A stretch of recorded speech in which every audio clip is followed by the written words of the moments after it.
Hey there guys, going to be here bringing you a Pokemon Narrated Wi-Fi battle. Sorry that it has been a while. I've just been really busy with school and stuff. I've actually been feeling a little under the weather as well. Exams are next week for me, so a lot of end of the term projects and all that kind of stuff. So I will be cranking out new videos. Sorry about that. What you see in front of you is a 5th gen battle, of course, as you can probably tell by the title. I'm on the bottom. You can see I'm using a really standard looking team. I just made this team today. Special thanks to Shofu and Wilechase. I ran my team by them and asked them what they thought because I really respect them as really good 5th gen battlers. And I said, hey guys, I want to try making a 5th gen team and just have a few battles with it because I'm kind of getting bored. I want to do something different. And they took a look and mostly thought it was pretty good. They gave me some advice and helped me out. So yeah, thanks a lot to them for giving me a couple suggestions and all that kind of stuff. So let's go ahead and get into the battle. Sorry that took so long. My battle's going to be with JakeTheRaichu, good buddy of mine, been playing with him for a long time. Definitely make sure to check him out. A link will, of course, be in the description, and all that kind of cool stuff. So let's go ahead and get underway. As you can see with the teams, he had a Zoroark, so I decided to lead with my Heateruma, predicting him to lead with his Zoroark. And my team has a pretty big fire weakness, so I thought he would, lead Zoroark, disguise Heateruma. So I went straight for a U-turn, and he's actually scarfed with Earthquake, so he took me out immediately. So wow, that is like the fastest 6-5 disadvantage I think I've ever had in my universe. So I'm just going to go ahead and go for Toxic on the switch, because obviously he has to switch because he's scarfed, or he won a speed tie, and I'm Jolly. And my Toxic missed, which is like, okay, well I deserve that because I'm a bad player, and made a bad play. So he gets free rocks while I Toxic him, predict the switch, go for another Toxic, because obviously Don Fan cannot do anything to me. I'm going to go ahead and switch out here on his Frost Slash. Going to go to my Flash Fire because it is actually a specially defensive Ferrothorn, and it's going to let me get up my rocks. And I'm not really afraid if he goes into his Don Fan because I actually do carry the Power Whip.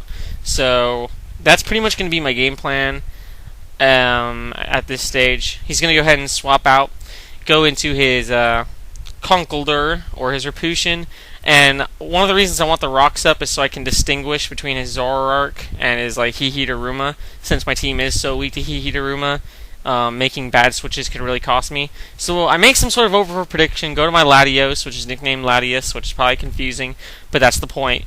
And then I double switch into Shofu because I realize that is his Repulsion, and he is intending to stay in and set up on me. So he gets a crit on my Weezing, which I'm like, oh shit. But I know I can outspeed, and I think I can live a Mach Punch, but he doesn't go for Mach Punch anyway. And I just go ahead and get my Pain Split off. I don't know what he was thinking. I don't know if it would have killed anyway. Even with +1, I don't think it would have. And he's going to kill me with another crit. What is this guy doing? This shit is fucking ridiculous. But his the light screen wears off and all that kind of stuff. So now I can bring in my Latias and go for the Draco Meteor, hoping that it will be able to kill. Even if he's a specially defensive variant, I'm hoping that a Specs Draco Meteor max special attack, even though I'm timid, Latios can get the job done. So now I'm going to switch back into my Ferrothorn or my Natore or whatever, my Flash Fire, predicting the Rapid Spin, because obviously I resist it. I can get Iron Barbs, damage, or Steel Thorns, or whatever you want to call it. He's going to get the Toxic Accumulation. We're both going to get lefties. And overall, I think it sets me up in a pretty good position because I do carry the Power Whip. So I'm predicting him to switch out to his Heateruma, so I'm going to go for the Leech Seed. Now, he does switch out, but I'm not sure if this is his Heateruma or if this is his Zoroark, because he did manage to spin away the rocks, and because he just span away the rocks, I'm thinking he might want to go to Zoroark now while he has the chance. So I'm going to go for Protect to scout, and he actually does go to Zoroark, disguise Heateruma. So since I'm especially defensive Heateruma, I know I can take a Specs Flamethrower, and he's obviously not going to be Specs because he just went for Night Daze, and if he is Specs, then I can take a Night Daze, obviously. So I can just go for the Power Up and finish him off, because I know that my Natore is kind of useless now, because the only other thing it's going to be good against is his Dawn Fan, and I have Rotom and Latios with Surf. So, Rotom with Hydro Pump, Latios with Surf. So I'm just going to go ahead and sacrifice my dude to his Heateruma so that I can scout what move he has, because I think he's choiced unless he won a speed tie and he's Jolly. Because because he did kill my Hihidaruma. And he's going to take the Life Orb damage, or Flare Blitz damage, or both. Probably, yeah, just the Flare Blitz damage, because like I just said, he's Scarfed. So I'm going to go for the Hydro Pump, and he's going to fodder out his Dawn Fan, which I guess was a pretty good play, because it wasn't going to be that useful for him against the rest of my team, except for my Rachi. And he doesn't know what kind of Rachi I have anyway. So he's going to get a free switch to his Jolteon. I have max HP on this Rotom, and Rotom has base 107 defense. So I think I can take a hit, and I actually do take a hit, which is awesome. And I'm just going to go for the Hydro Pump, and it's going to do a pretty hefty damage. And I noticed that he was Life Orb, which means he'll kill himself off on the next hit. And if you notice, I did get some Para Hacks, but it didn't really matter because he wouldn't die except for with 2 Life Orb recoils anyway. So I'm not going to act like that Para Hacks matter, because it didn't.